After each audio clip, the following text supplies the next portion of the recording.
Oke, assalamualaikum warahmatullahi wabarakatuh. Saya Yoga Pen.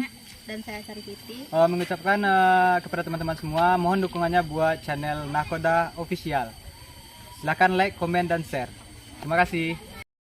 Baik sahabat NOC, kali ini kami akan bercerita tentang Silik Kumango Padang Sago yang berdiri pada tahun 1955. Ini adalah Syekh Abdul Rahman Al-Khalidi atau Syekh Kumango. Dan ini adalah San Syarif Malin Marajo, anak beliau. Ini adalah Akam Rudin di Padang Sago, penerima Silik Kumango. Dan ini adalah keponakannya sendiri, Dedi Cahyadi sekaligus wali negari Koto Dalam. Setelah wafatnya Akam Rudin atau yang akrab dipanggil Udo Akam, kegiatan latih-melatih Silik Kumango Padang Sago dilanjutkan oleh keponakannya saudara Dedi Cahyadi. Ada beberapa perbedaan gerakan antara Silik Kumango Padang Sago dengan Silik Kumango Nagari Kumango Batu Sangka. Namun gerakan dasar atau kandungan filosofi setiap gerakannya itu sama. Itu semua dikarenakan Silik Kumango Padang Sago juga melatih pencak silat yang sifatnya olahraga atau silat yang bisa dipertandingkan dalam wadah IPSI.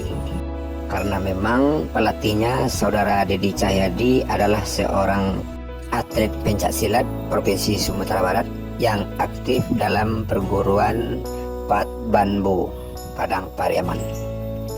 Karenanya beliau juga aktif melatih murid-murid beliau untuk berlaga di ajang perlombaan pencak silat atau pekan olahraga.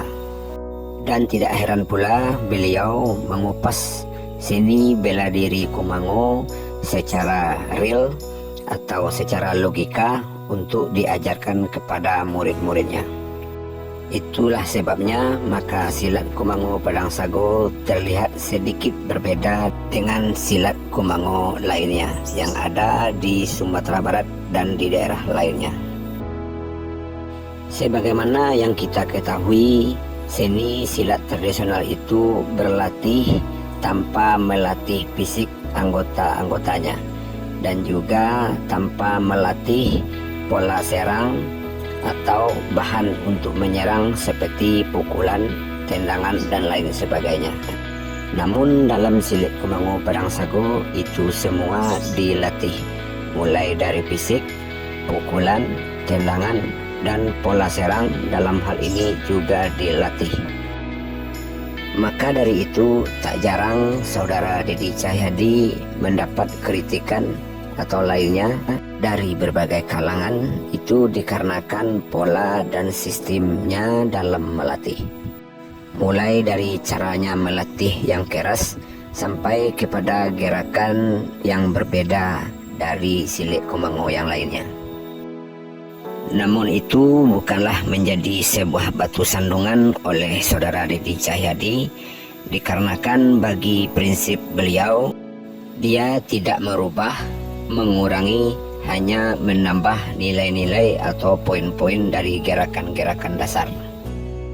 Namun walaupun begitu, tidak sedikit yang memberikan dukungan atau apresiasi kepada beliau, baik dari khalayak umum, perguruan lain, bahkan dari dalam perguruan Silik Kumango sekalipun.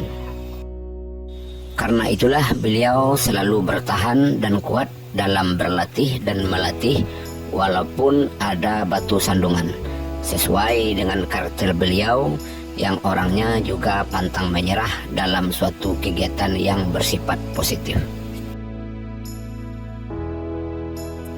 Baik, itulah sedikit cerita atau perjalanan Silik Kumango Padang Sago. Dan bagi saudara-saudara yang ingin belajar, silahkan datang langsung ke sasaran kami Silik Kumango Padang Sago yang bertempat latihan di kantor Wali Nagari Koto Dalam, Kecamatan Padang Sago. Terima kasih.